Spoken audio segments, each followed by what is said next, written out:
What I'd like to talk about is take it up a notch. And by take it up a notch, what I mean is how all of us can be more effective. I don't care whether you're a student, a professor, a foundation head, parent, child. I think all of us have the opportunity to find a way to be more effective no matter what we do in life. I'm going to talk about three things. Assuming that, yeah, we go. The first one is define, don't deny reality. Practice recognition, and make a personal effort. None of these are blinding insights. I'm not sure you have to take notes just quite yet, but let's put a little color commentary on these points. If I think back of more than 30 years in a pretty high-pressure workplace, the number one reason talented people failed was an inability to define reality. Now, what I mean is if you take people who had more than enough skill to do the job, the right values, the right motivation, but for some reason their career got derailed, the most common reason was an inability to face the facts and define reality. And in all of us, when we think of the problems we face in life, I mean, how can you get a solution started if you can't define the problem? And all of us do the denial game now and again, and we do it with friends and spouses and families. But the key is that you need to know when you're doing it, and you need to move on to face reality. In the business world, the phrases you hear when people are in the denial stage this is just one incident. I mean, there's no trend here, no big deal. When you hear that everyone hates their boss, the boss will say, it's only one bad apple. I mean, everybody else really likes me a lot. And when you think about it, people, it's human nature to say, we already did that. We already fixed that problem. We already addressed that. Now, the phrases you'd like to hear when someone's facing and defining reality they're phrases of letting people into your life. They're phrases of reaching out for help. They're phrases of, how can I work on it? Can I get more information? Can you help me address it? When you think of, even as a student, think how great you feel when someone comes to you and says, can you help me? Can you help me? And you'd be amazed at the workplace how difficult it is for people to use that phrase. I'm going to talk about three examples of defining or denying reality. And the first one is by far the most tragic. It was about a market in Asia. We had a great Pizza Hut business. It was run by a guy I'll call Jim. And Jim did such a great job, we promoted him to a much bigger job in Dallas. And we replaced Jim with a guy named Joe. And we thought Joe was a slam dunk to be a star in this job. I had I personally hired Joe a few years earlier. Lord knows I don't like to admit mistakes. And most of us thought Joe had more runway of more career potential than his predecessor, Jim. We put Joe in the job in, October or November of a given year. And the first year he was at the job, he did pretty well. But toward the end of the first year, the business started getting soft. And we reached out to Joe, and Joe said, no problem. Just a bump in the road, business is fine. Don't worry about it. So a few months go by, and business is still soft. I have senior members of my team saying, hey, I think Joe's in trouble. Business is sinking. I said, let's let Joe play it out. I think our budget for that year was to make $35 million. And we had a mid-year meeting of all the general managers from around the world. I think it was in Vancouver.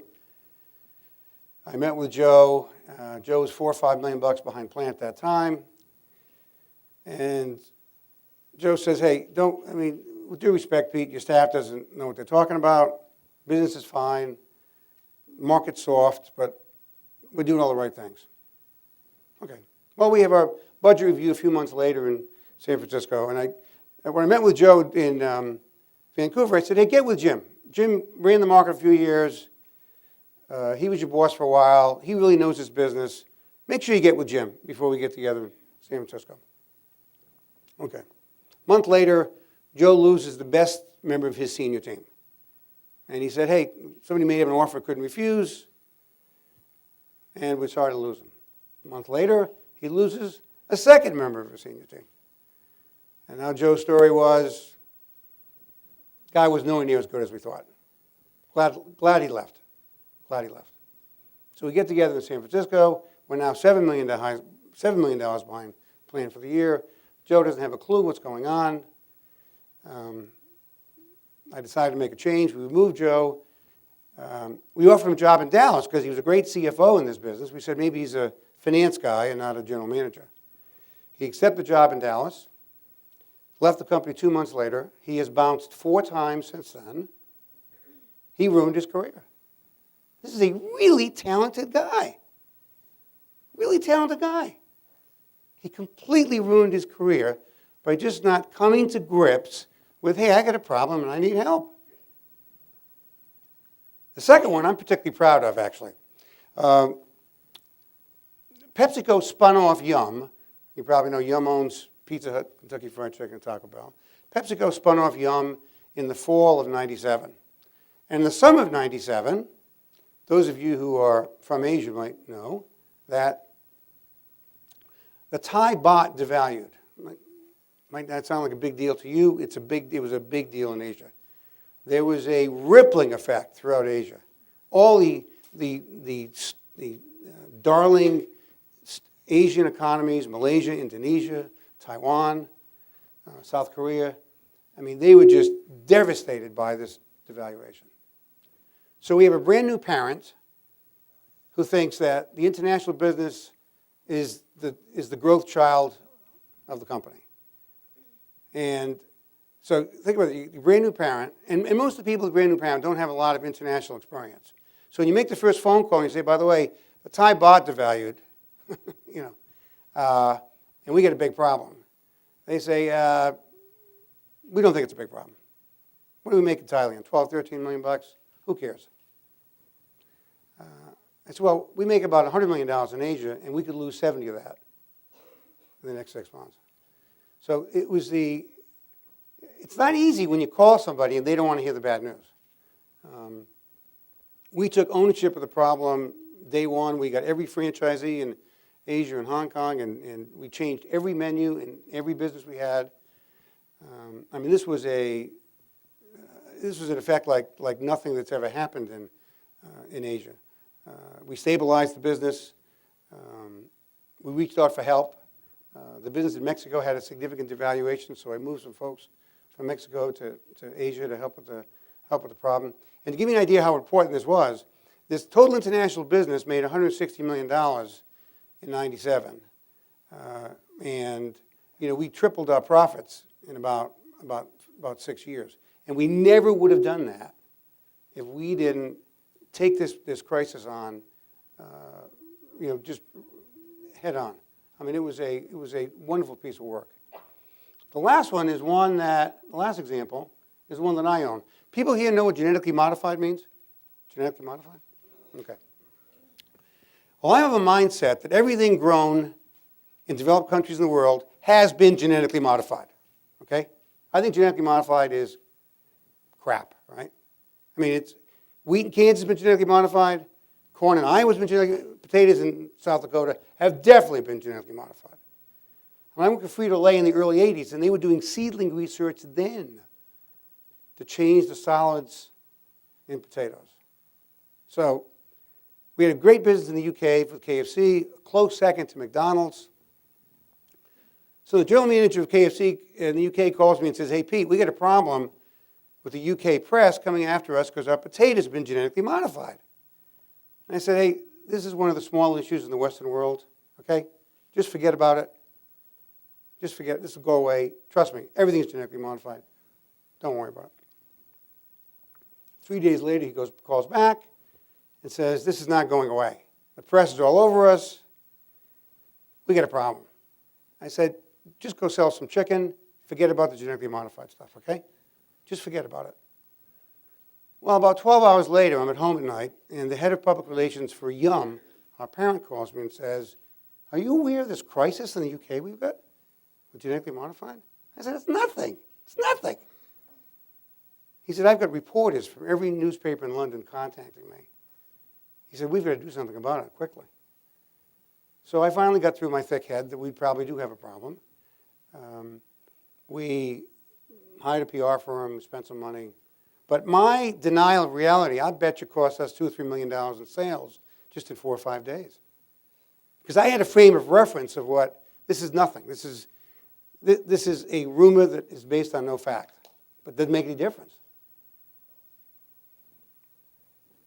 Defining reality. It is a critical component to performing well in the workplace. Practice recognition. I assume most of you know, talented people leave organizations because they're underappreciated as opposed to underpaid. I mean, think of organizations you're part of, especially if you volunteer somewhere. I mean, you don't want to stay somewhere where you're not appreciated. And recognition opportunities they're everywhere. And when I say recognition, I'm not saying employee of the month. I think employee of the month things are okay. But if I give, Jimmy some recognition on November 7th, why do I have to wait till December 7th to give Julie some recognition? That doesn't make sense to me. And it is, if organizations you're part of, if you do nothing else, but you say, hey, I want to build a great culture in this group. Maybe it's a math club. I don't care what it is. I want to build a great culture so people like being part of this group. Then practice recognition. Then when someone does something good, you say, I really appreciate the contribution you made. I appreciate it. Appreciate what you did.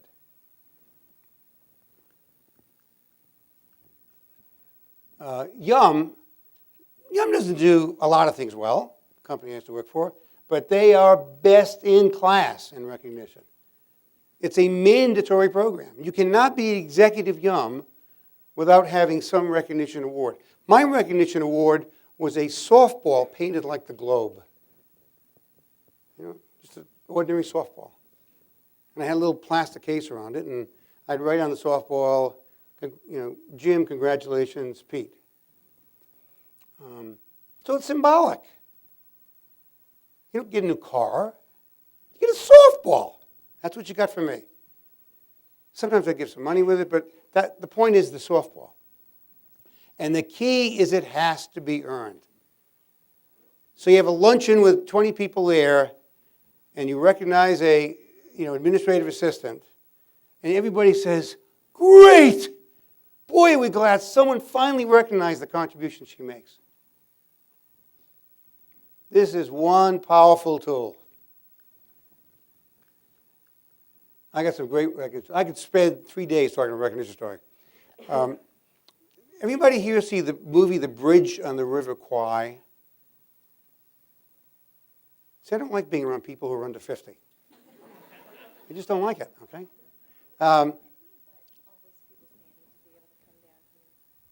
These are very expensive seats here. Come on.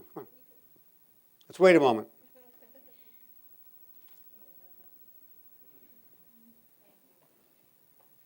In any event, the Bridge of the River Kwai is about a World War II Japanese prisoner of war camp that takes place at a hot, steamy Thai jungle. Right? I mean, it's just unbearably hot, steamy, humid. And I was at a KFC restaurant managers meeting that coincidentally took place about a 10-minute walk from the scene of this movie. I don't think where the movie was filmed, but where the incident took place. Okay, so the scene is, it is a really hot, steamy evening. And they're doing all kinds of recognition and, this restaurant, that restaurant. I'm backstage, and there's a Thai KFC restaurant manager there. Doesn't speak any English. She just got an award for something. But a member of the Thai senior team was there who spoke English, so I talking to the Thai restaurant manager, tell me where your restaurant is and how long you've been with KFC, where's your family from. Just that she's animated and laughing and stuff. And this is about 6 or 7 months after Yum was, so the recognition program had just really started. And I said, hey, tell me about recognition. What do you think about this? She suddenly got very serious. Well, the animation stopped. And instead of talking through the translator, which most people do, by the way, she looked right at me and she said, it's simply the best. Why would you work anywhere else? And she said it in a way like, you're the president of the company and you don't know this? Give us a break. And she shook my hand, she walked away. Whoa. I remember, I ran a business that had 200,000 employees, right? And she was one of the 200,000. But boy, did she put me in my place. She knew more about recognition than I did. This is a great story. We had a franchisee in Asia, very successful guy, worth a couple $100 million. And I was at one of his events, and I gave some of my globes away. And then I got up at the end of the event and gave him a globe. Now, set the stage for you. You watch the Academy Awards, and they have the best actor, and they show on the screen the 5 nominees, and then the winner's announced, and the camera focuses in on the winner. Well, this was like they focused in on somebody who wasn't nominated who won, okay? The guy who won wasn't nominated. Well, we always took a photograph of me giving the globe to someone, and that photograph we put on the walls of our corporate headquarters in Dallas. Well, he was so overcome with emotion, we couldn't take the picture. I'm not going to take a picture of, 50-year-old guy crying. I mean, these are supposed to be happy events. So there's pictures all over Dallas of people smiling when they get this award from Pete. This guy's crying. This guy's worth $200 million. I gave him a softball. And he was just absolutely blown away.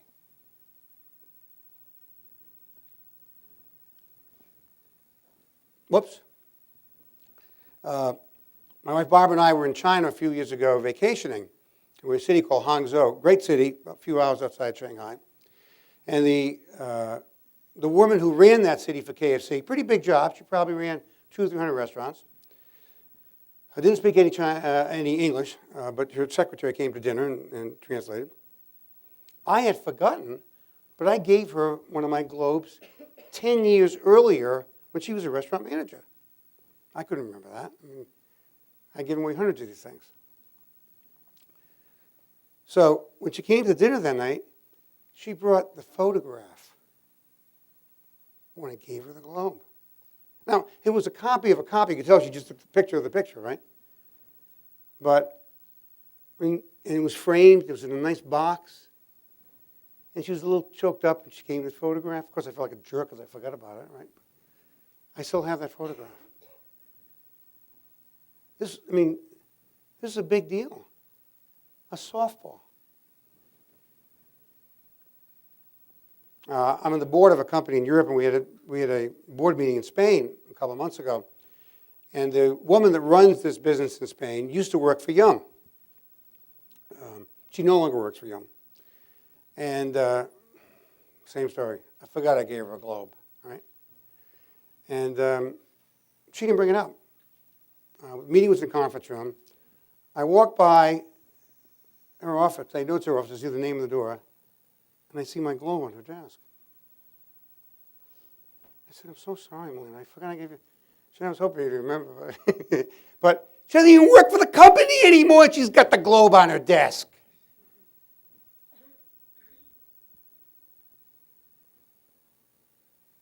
I mean, think about it. A softball. Recognition is such a powerful, powerful tool. Talented people leave because they're not appreciated. People who make contributions leave because they're not appreciated. And anybody can practice recognition. Anybody. One of the executives of Yum is I'm sure this is a long time ago. I'm sure that the person I'm talking about was This is probably long since for his education, but he heard his father talking about recognition, so he got his own recognition award in his college campus. He would recognize teachers. Here's a little recognition award, and he said, at the end of that semester, if he'd like to, he'd go up and say, "Well, I just want to announce to everybody, I want to recognize, Dr. Smith here for. I thought she did a pretty good job this semester." You don't have to recognize a subordinate. You can recognize a spirit. I mean, the founding chairman of Yum was the former president of PepsiCo, a guy named Andy Pearson. I mean, this guy is one of the most 30 most famous executives in American history. We were at dinner one night in New York, and I gave him my globe. He got choked up. I gave him a softball. It's magical when you look someone in the eye and say, "I really appreciate what you've done." It works. It really works. Last one is make a personal effort. That's kind of an original thought, huh? Make a personal effort.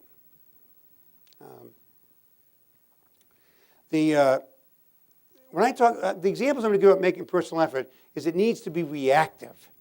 It needs to be something that you do spontaneously. And the key is personal.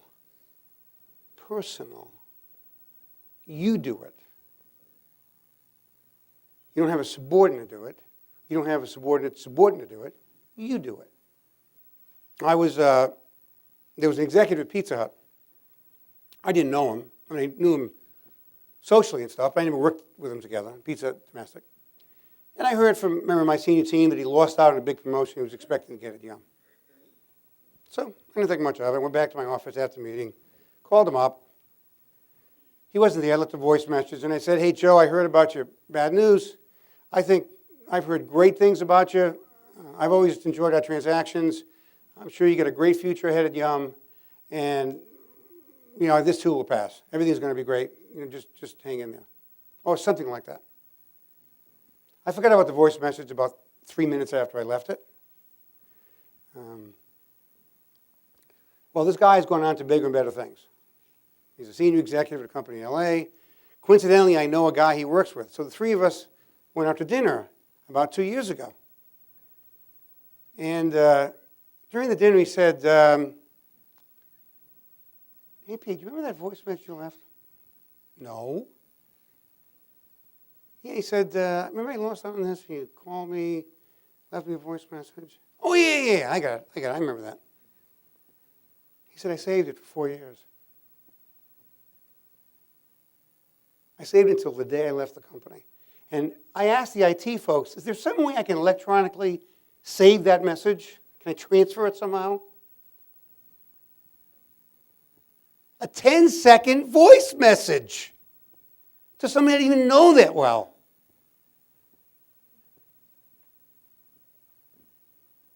And he got choked up when he told me about this voice message, which of course I forgot about.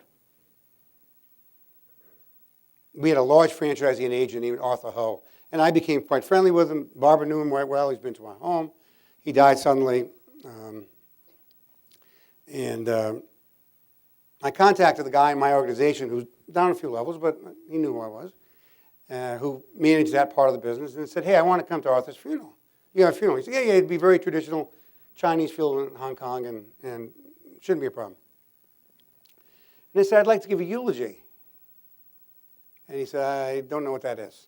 I said, "Well, people get up at people's funerals, and they say nice things about them, and it's nice." And he said, "I've done a few of them," and he said, "I don't know." I said, "Well, ask Connie." Was Arthur's widow. I said, "Ask Connie," and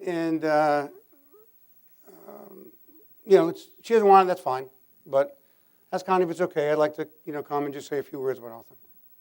Okay. It was a strange funeral service, to say the least. But actually, interestingly, his partner gave a eulogy, but they wanted me to go first, so the partner could see what it was, right? So you could kind of improvise. And of course, the partner's eulogy was in Cantonese. So I spoke about Arthur, and it was emotional. I thought he was close to me, and I really enjoyed the time together, and he was a good advisor to me. He gave me some good advice. When you run a big company, if you're not careful, you smoke your own exhaust a lot. From the people who work for you, they say, "Great, Pete, great idea, right?"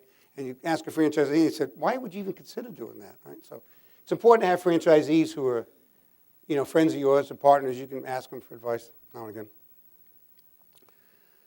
So after the eulogy, his widow came up and thanked me, and no big deal. Okay. Over the next month, I got 8 to 10 phone calls from franchisees around the world, none of whom were in the room for this funeral eulogy, who thanked me for that. There was a franchisee in the UK that I've never gotten along with. I mean, he walks in the room and I get upset. Right? And his name is Michael. I won't tell you his last name, but anyway. Unless Michael's going on to the big KFC in the sky. I don't know about that, but in any event. Michael called me and said, Pete, we've never gotten along. But I've changed my entire impression of you because of what you did for Otho. I joked and said, "Hey, Michael, I would have done that years ago if I knew you'd like it." I didn't even think twice about it. Arthur was a friend, got on a plane, went to Hong Kong, gave a eulogy, came back. I didn't think much about it. That's the great thing about making a personal effort, is when you do something spontaneous and people have tremendous appreciation about it, you really don't have to, work that hard. It's just a natural kind of thing.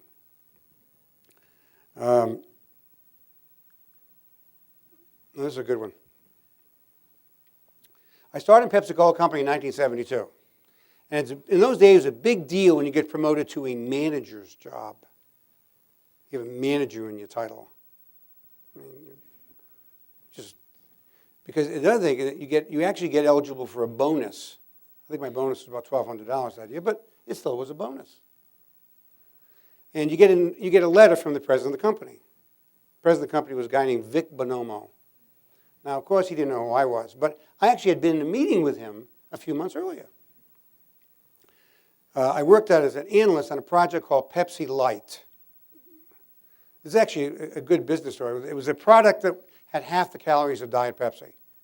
And I can save you folks 20 years of studying consumer products. When you have half of a great benefit, it is a very small idea, okay?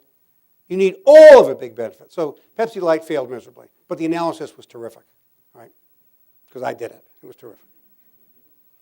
So I was in the back of the room. In those days, I'm sure it's that same today, the person who does the analysis, he was just way back in the corner in case, and you have all your files with you, right? This is before they were you had laptops. And in case someone asks a question, and you have a sense of pride when the vice president of finance is presenting your numbers. You see the numbers you tumbled up on the screen and stuff. Well, they didn't ask any questions, so I didn't. I just sat there, kind of ignominious in the corner. But I'd seen Vic in action. I was in a meeting with Vic, president of the company. So a couple months later, I get my form letter from Vic. And the second page is a handwritten note. It says, "Pete, great work on Pepsi Light." Vic wrote me a note. Vic knows me. I went around to my peers and said, "Look, Vic wrote me a note." Everybody jumped in the coffee room. Pete got a note from Vic. I still have that note.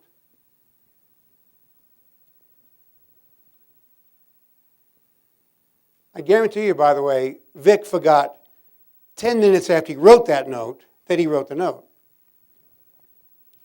Amazing little addendum to that story.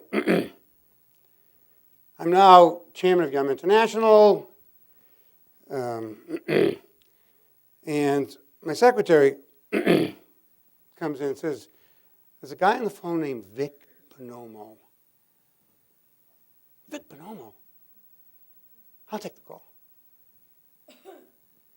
I didn't know whether to call him Vic or not, so I didn't address him. I just, hello, Pete, Vic Bonomo. Hey, how you doing? He said, boy, you've done great with your career. He said, I always knew you had the stuff. He asked me for if I would help a son of a friend of his with some career advice, and I said, sure. So, and it was an awkward phone call. I mean, I just didn't know him. And at that time, he was even older than I am now. But I told him the story. I said, I'm sure you don't remember this, but I told him the story. And he said, no, I don't remember it. But if it made your day feel better, or your week feel better, or your life feel better, he said, that's a good thing. I said, you're exactly right. Great job on Pepsi Light. Vic. I should have brought the letter with me. It was a nice letter. It's a little yellow. You know, it's 35 years, 40 years old now. The last one's my favorite personal life story. I became head of international, and I heard that we have a big business in the Middle East, and they have one company that has 70% of that business. They have exclusive franchise rights in the Arab world for KFC, and they have two big markets, Egypt and the Emirates for Pizza Hut. And the company's called Americana. I knew this company well because early in my career, in the early 80s, I was running Pizza Hut in Europe and the Middle East. And I started working with them then. And there was a guy named Motez El Alfi, who was the CEO of this company. Now, he was always, even when I was at Yum, he was a bigger job than I did. I mean, I was running a $2 or $3 billion company. He was running a $15 to $20 million company. So he was a big guy. Right? And I heard from my staff that the guy we have working for us in Yum, in that part of the world, Americana doesn't care for it. Now, usually, by the way, franchisees are never going to like all the employees you have. But when you have a franchisee in a part of the world that has 70% of your business, you listen to that feedback, right? So I made a mental note of it. Next time in the Middle East, I'll look into it and whatever. Okay. So I'm traveling, and calling in one day, and my secretary says, hey, Motez El Alfi is going to be in Dallas. I'd like to see you. I'll make time for Motez, of course. So picked him up at his hotel. He lives in Cairo. Picked him up at his hotel and brought him to the office, showed him around the office and all the photographs of me up there, and brought him down to the labs and stuff. Figured might as well see what he pays his gazillion dollars of royalties for. I mean, make sure that there actually is a building here and people working on it. And I didn't know if he was going to bring up this situation with this guy, so I wasn't going to bring it up. I mean, I'm not that dumb. So just social niceties in my office, sitting on my couch, having a cup of coffee, talking. Talking about the old times and stuff, and what it was like in the early 80s. And then took him out to lunch. And right after he finished lunch, he starts talking about this individual. And he was unemotional. He was very fact-based when he talked about it. How he thought this person was insensitive to the Muslim culture. And he had offended a lot of people in this company. And he was very fact-based, gave 3 or 4 examples, very thoughtful, and taking notes and stuff. And so we got talking more about it. And just before we get from lunchtime, I said, so what brings you to Dallas? He said, I came here to talk to you. You came from Cairo to Dallas to talk about a guy you've never met. He never met this guy. Yeah, I came from Cairo to Dallas to talk to you about him.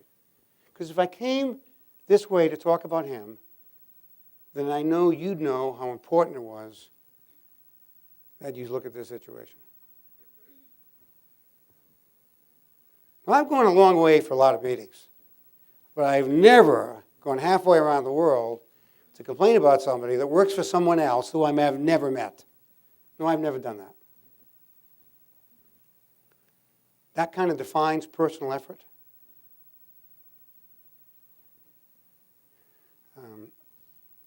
So I'm always looking for the humor side. I said, so Moses, I'm just curious. If I hadn't asked you why you came, how would you let me know that that was the reason you came? He said, I hadn't thought about that. I hadn't worked that out yet. So I was hoping you asked me, but I wasn't totally sure you're going to ask me.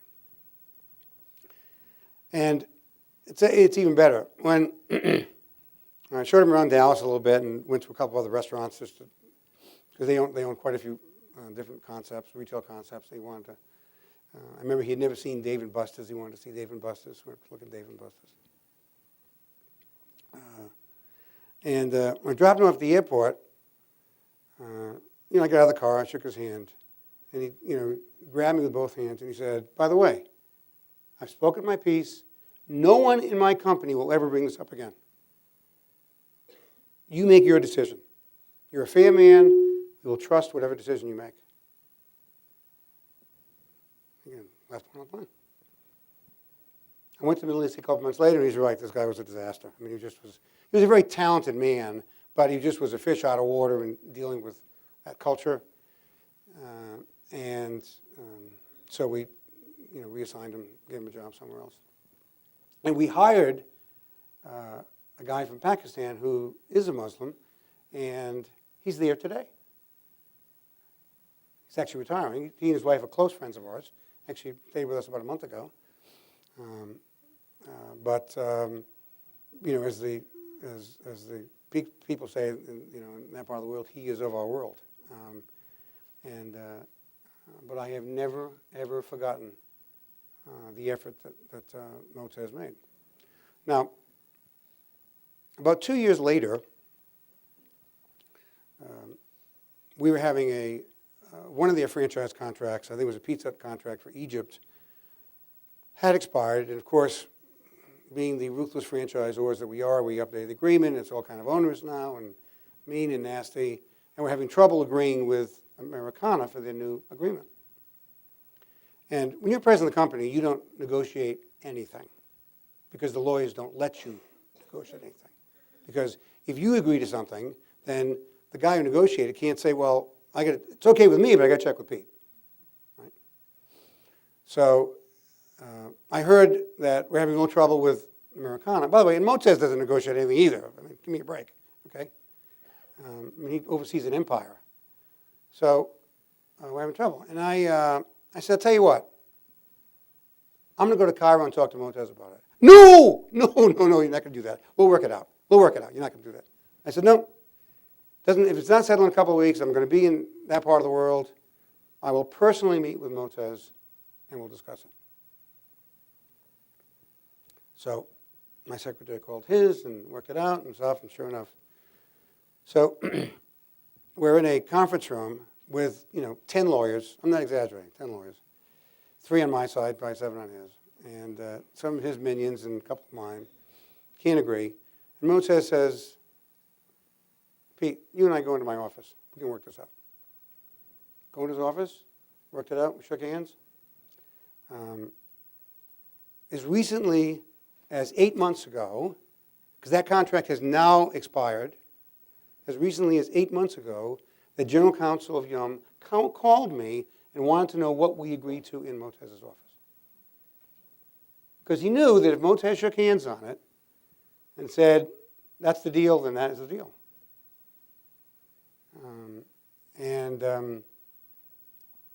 I should back up. When Mozart went back after he came to Dallas, I wrote him a personal note and said, great personal effort, Pete. After I went to Cairo and met with him alone in his office, about 2 weeks later, I got a note from him, and it said, greater personal effort, Mozart.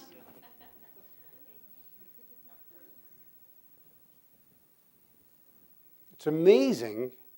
It's amazing what you can get done in life with just, personal effort. And maybe it's calling a sick aunt. Maybe it's visiting a friend who's down in the dumps. I mean, just writing a note. But the key is just don't think about it. Just do it. Take it up a notch. I think all of us can be more effective. I mean, no matter how talented you are, the odds are you only do 2 or 3 things well. I only do 2 or 3 things well. I was just lucky those 2 or 3 things were things I could make a lot of money with, but they might not have been. Right? Define reality. There is no more common career killer from talented people than an inability to define reality at some point in their career. Just the inability to just face the fact and say, this is a problem I need help with. Practice recognition. Softball. A softball. Don't ever underestimate the benefit of telling someone, I really appreciate the contribution you made. I really appreciate it. Thank you. I mean, it's a very, very powerful tool, and I really believe, again, if you're part of some group, some team, some company, and you want to build a great culture, have a recognition program. Right? And a lot of people say, well, it's diluted. If you give everyone something, then it doesn't mean as much. Oh, that's crap. Come on. You think he feels less good about if I recognize him last month, if I give her something? Of course not. Of course not. We all want to feel appreciated.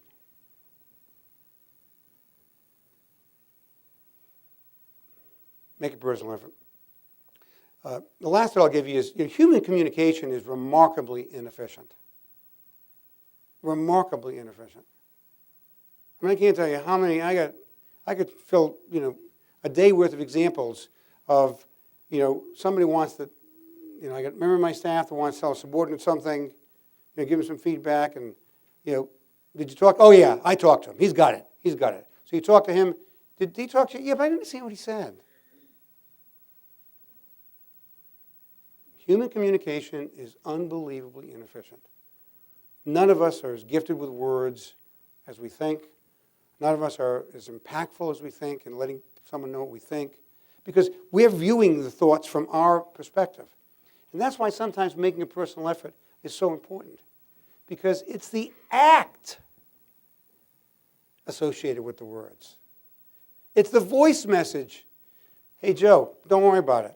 Your career is going to get better. Trust me. It's the note from Vic. It's the act of personal effort that strikes us. I guarantee you, all of you can take it up a notch if you just define reality, practice recognition, and make a personal effort. Thanks very much.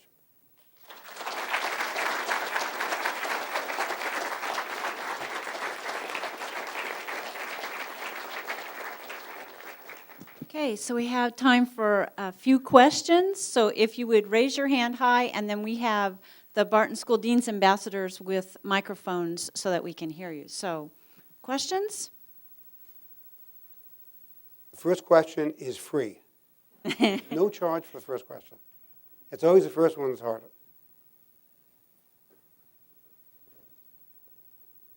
The fluorescent green. One back there. What other than hard work does it take to make it into a position such as yours? What's the hard work? I'm sorry, what? What other than hard work does it take to make it to a position such as yours? Luck? No. Okay, people ask me that question all the time. And I'll give you somewhat my stock. I kind of modify it for the audience a little bit. It's amazing when people get part of a group that they see growth. They see somebody, boy, would I love to have that career. Sometimes they actually forget about doing what they were hired to do. So what I tell people all the time is that when I like people in my organization, I like people to blow away their job. First of all, unless someone made a ridiculous mistake, you have the skills to do the job you're hired for. So blow away that job. Okay? Have passion for that job. have conviction for that job, and blow with that job. And the other thing is, be the kind of person that people want to work with. I mean, you don't want to be the kind of person that, someone says, I'm going to a meeting with Jimmy. Oh, God, what did you do to deserve that? Right? I'm not talking about winning popularity contests. I'm talking about, treating people fairly. And all of us have different skills. You might have a skill that goes a different path. But you'd be amazed how many talented people start out at the bar organization and they're looking for their next job before they do this job. It happens all the time. So I always say, just blow away the job you hired for, okay? Just let's blow that away. And if we're not giving you the career growth that you think you deserve, talk to us. Maybe we can, maybe we can. But for you to have credibility in that conversation, blow away that job. I mean, just impress us that you really are committed to that job and you can do it really well, regardless of what it is. It sounds simple, but a lot of people just don't do that.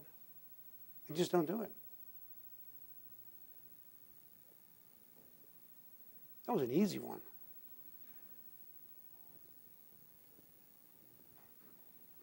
Since your background is international marketing, what kinds of things do you do before you go into a new market internationally to make sure it meets the standards for profitability and all those things? We would do quite a bit of research. You have to, and by the way, we still only batted 50%. Retail businesses are tricky businesses. I mean, it's doing business in the 21st century is completely different than doing business 30 years ago in terms of trying to be different. But we would do a lot of research on the product and the concept. I mean, the days are long gone where you just open and they build it and they will come. I mean, I'll tell you a cute story. This is an amazing story. I was running Pizza Hut in the UK in 1981. We opened our first restaurant outside of London in December of 1981. And we opened it in the city of Nottingham, famous for Robin Hood. And Nottingham, a lot of British cities, the city hall is at the center of a square, and there's streets that go around it. And we opened a Pizza Hut that was across kind of the side street, the side entrance to the city hall. The lines were so long, the mayor of Nottingham called me and said, we got to do something, okay? We got to do something. I mean, there's too much, the traffic snarled up. This is a Pizza Hut, okay? This is not Planet Hollywood, okay? This is Pizza Hut. Those days are gone, all right? Those days passed. But you really have to research product, how people eat with their hands. I mean, McDonald's had to issue knives and forks in the UK for the first 15 years until they were big enough to advertise on television, and that people saw on television Americans eating hamburgers with their hands. So they had to issue knives and forks in their restaurants in London because that's how Brits ate hamburgers. But the nice thing about a retail business, unlike a packaged goods business, like Procter & Gamble, is all you got to do is spend a few $1 million on building a couple of restaurants. You don't have to build $100 million on build a Pampers plant or something, right? So, but we would do a lot of research, both people looking at what the food. That's another thing we learned.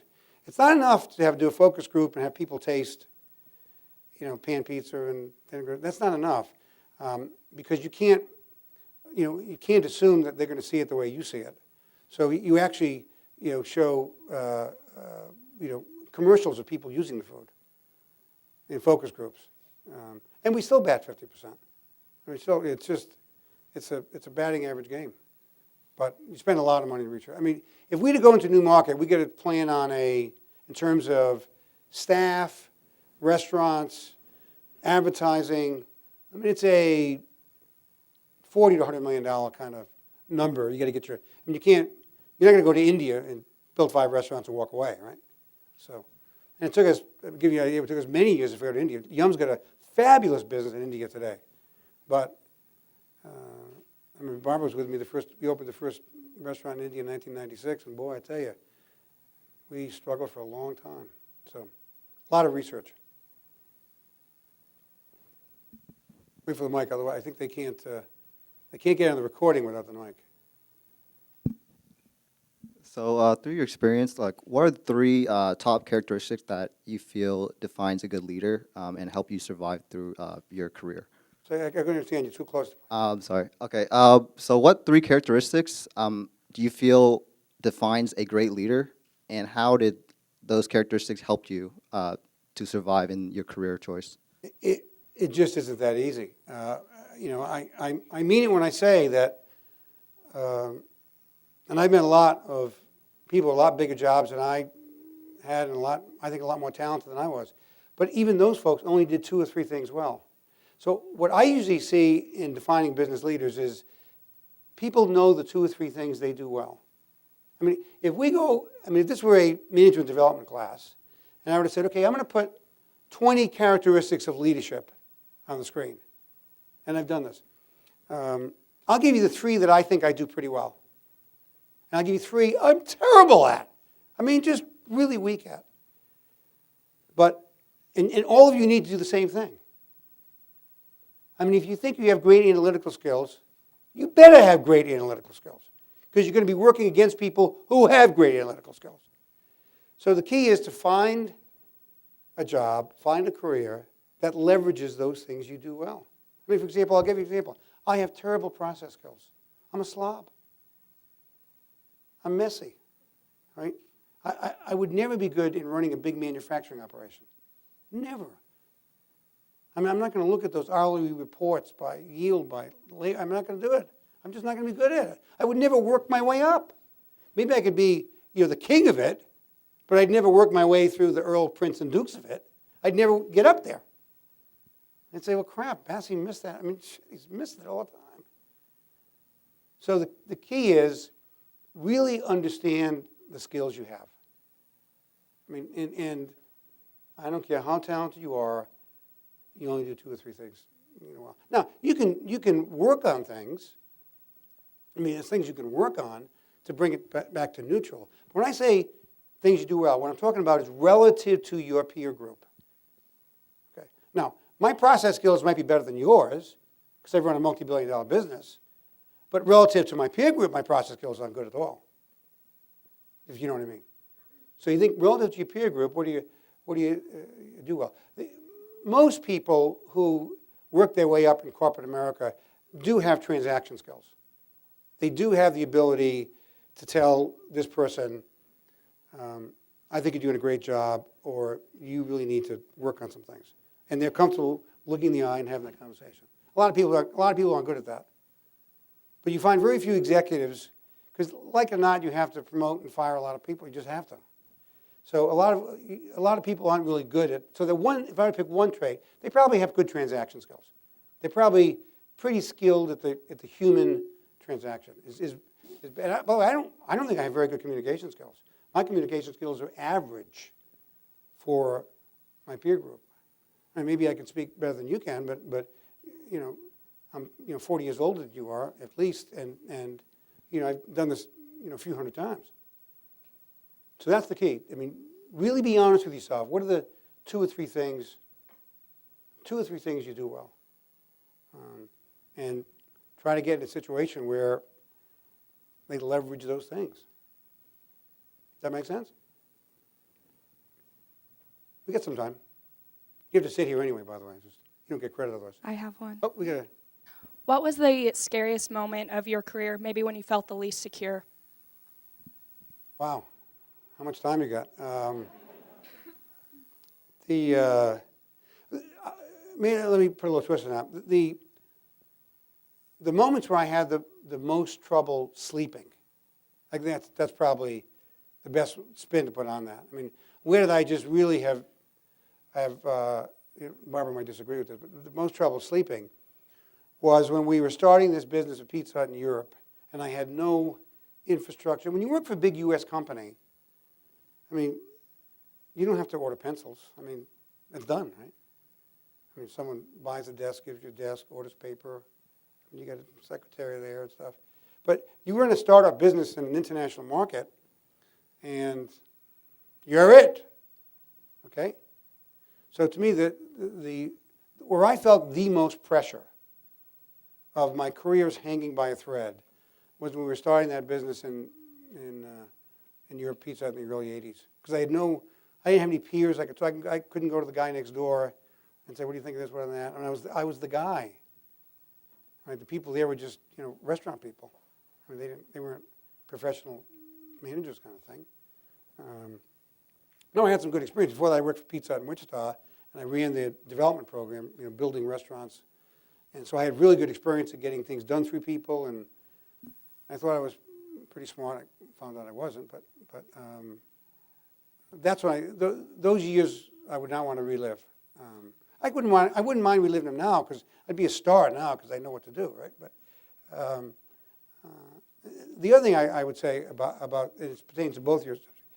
There is absolutely no substitute for experience. All of us, me included, are the sum total of all the experience we've had in life. That's who I am. You want to know who I am? Look at my resume. If I look at someone's resume, I can tell you who they are. You cannot create an experience you never had. So when you sell yourself, look at what you've done, and that's who you are. So when I started business, I'd never done that before. You parked me in London, and I never negotiated with vendors before, So that feeling of isolation and tremendous responsibility, even though it's a tiny little business, I felt tremendous responsibility, and loneliness and separation was to me the most stress I've had in my career.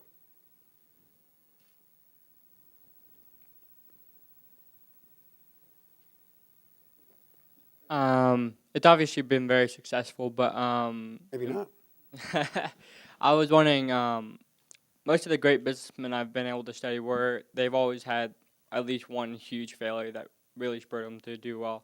I was wondering if you've had such a failure that in your experience. A huge failure. I've had a huge disappointment. I had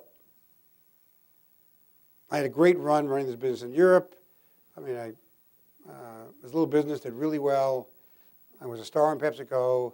I got a job at Frito-Lay. They hired me to kind of be the backup for the CFO. Those days, Frito-Lay was, until this today, by far the biggest business in PepsiCo. An enormous business, huge market share, very successful. And they fired the CFO and I didn't get his job. So being the mature, rational person I am, I quit. Now they hired me back, okay, but they didn't have the right. I'm better than the guy they put in the job, right? But that was a devastating. And I can feel chills talking about it now. I was devastated because I had in my own mind that they're wrong and I'm right. I'm okay, they're not okay. And I was just devastated. And no one left me. Well, there wasn't a voice message. No one left me a voice message that day. It said I was okay. Right? I did get a call at home that night and said, "Hey, we really want you to stay, and we'll give you a job in PepsiCo, and everything's. We won't have you work for that guy. You don't have to worry about it." But I was just absolutely devastated. I just was feeling like, how could you do this to me? So I guess that was a relative failure in my own mind. Failure is it's more important about success and failure is how you view it. Your own standard is much more important than other people's standard. Because your standards are ones that you understand. You work for her today and her tomorrow, they might have different standards. So it's your own standard that counts more than their standard. And by my standard that day, I was a complete failure. I didn't get the job that I really wanted. I seemed to survive, but and I got other disappointments too, but I didn't want you to think I was a complete failure, so I'll just stop at that one.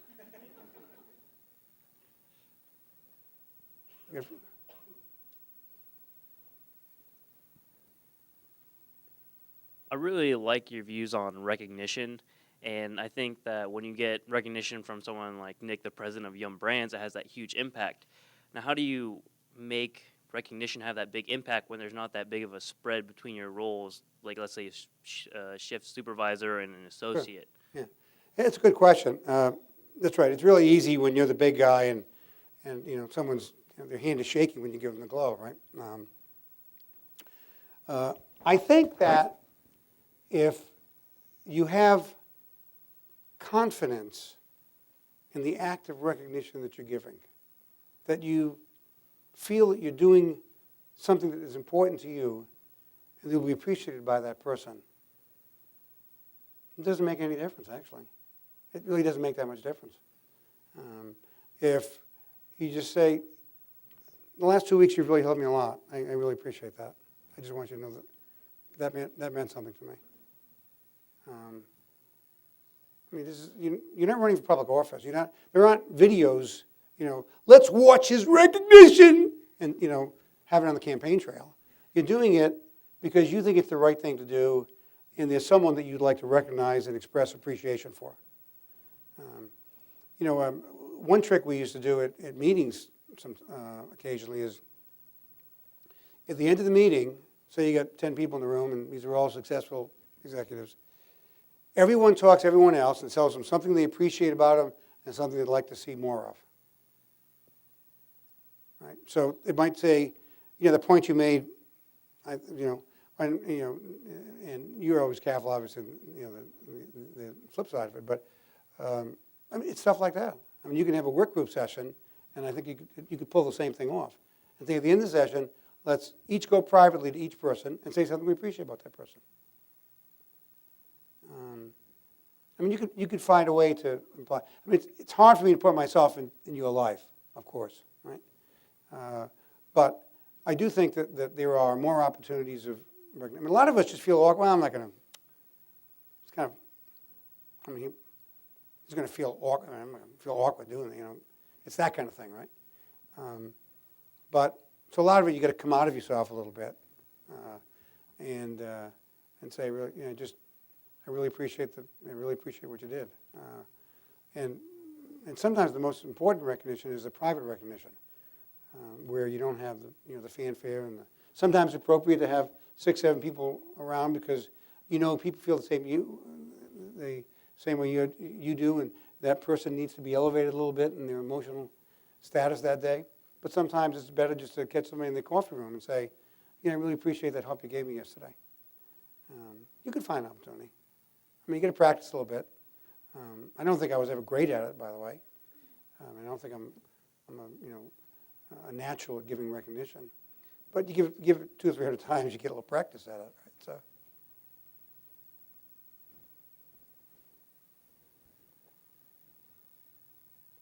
Could you describe a time in your career where recognition went unnoticed?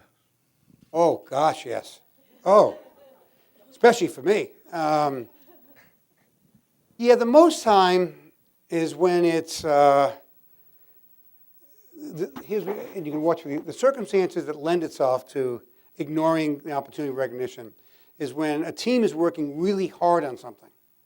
Say you get a big presentation. I remember this, when I was a junior birdman, there wasn't anything. You're working, you get a big meeting the next day, and you work until 2 o'clock in the morning, and it was tremendous pressure. When I started at PepsiCo, they'd hire 10 kids out of business school, fire 8, just tremendous pressure. And there were so many times where there'd be someone typing till 3 in the morning, right? And she comes home and she's back to work by 9, and her boss never thanked her. Because in those days it was a kind of a sign of a weakness almost. So the chemistry for ignoring recognition is when people are working hard on something and no one appreciates that effort. They don't single someone out. That's the most tragic case of it, where hard work goes unnoticed or unappreciated. Dr. King. Need a mic here. Oh. Hello. Oh, I'm sorry. How's it going down there? I'm great. First of all, thank you for coming down here and saying hi to us. And I have a question for you. I have a game I like to play sometimes to keep myself entertained called Play the CEO, where I read articles in different places and try to imagine what I would do if I was a man in your position, if I was given the power to use my intellect and what I've studied to try to make a decision. And I recently read a case study in one of my marketing programs classes about McDonald's, about their declining same-store sales. How they have been reporting profits and all these increases due to rapid, massive over-expansion, while simultaneously having steadily decreasing same-store sales. And I recently read a Forbes magazine article talking about Yum's brands, and especially how this month and next quarter in particular, you've had about 11% same-store sale decrease in China due to a poultry scare. And whether or not that's anything valid or whether it's just media putting something out of proportion is, I don't know enough about that specific article, but I was just wondering, and they'd also mentioned that that you guys are still doing very well. You trade way above the average on the S&P 500. You're a very strong brand, but there might be potential to be even stronger than you are or to grow. And I was wondering, with you being that's kind of your domain within the company to some extent, what do you plan on doing about increasing same-store sales, or do you think you might have done oversaturation, or your brand could have been slightly tarnished, kind of like what happened to McDonald's with obesity, being blamed for that? Or Well, first of all, I'm retired, so I don't have to worry about any of that, okay? Congratulations. This is a big deal in the restaurant business is when is enough enough? It's all about frequency. I remember when we started, we had a good business at KFC in Shanghai, great business, really high PSA, high per store average sales, making a lot of money. And we did a detailed analysis of how many KFCs could we put in Shanghai.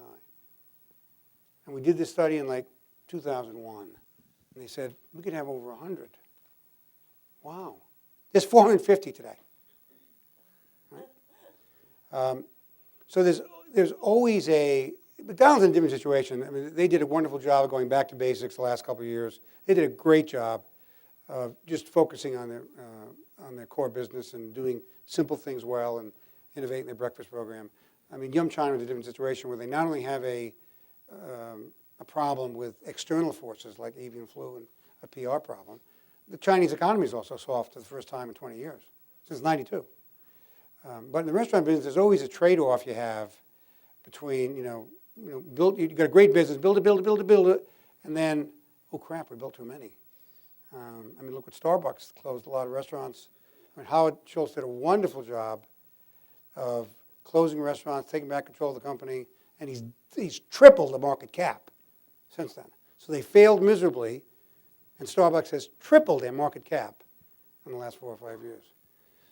So you always have that trade-off when you run a big retail business, and you just have to really have a good feeling for what are the variables that influence the success of that restaurant. And in the restaurant business, usually it's frequency, how often people come. If you see frequency really drop, you say, whoa, people are driving a long way to get here, right?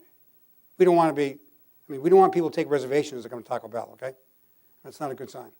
So it's a complex thing. Dr. King had a question.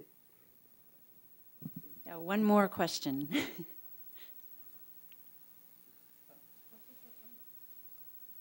Because this is a sensitive question. We have a number of young women majoring in international business, and some of the countries about which you were speaking are not as open to women in leadership as men. What advice do you have for women choosing that career path? Yeah, there are a lot of places in the world that Barbara, my wife, was very uncomfortable going to. It's a big world. I mean, there are a lot of opportunities. I mean, yes, Yum has a big staff in the Middle East, but there aren't many women who work in the office in Dubai. And I think you have to be thoughtful about that. I mean, there's nothing wrong with pushing water uphill occasionally. Nothing wrong with that. Nothing wrong with saying, hey, this is hard. It's going to be harder for me, but I'm going to work harder at it. That's okay. But you got to be practical about it. I mean, you can't try to climb a mountain that is just too hard to climb. And I think it'll be many years before it'll be a natural work environment in a lot of countries for women. But there are other countries where it's actually an advantage. I mean, China for Yum is a big business. They make more than $1 billion a year in profit. The majority of women, people in senior management in China are women. So, I mean, there's the flip side of that. But I just think nothing wrong with pushing. I like people who push. But just make sure that you're pushing against something that is a reasonable, successful goal. So it's not a great answer, but you just have to be careful and thoughtful and practical about what opportunities present yourself in case you might be discriminated against because of your gender. Thanks very much. It was a lot of fun.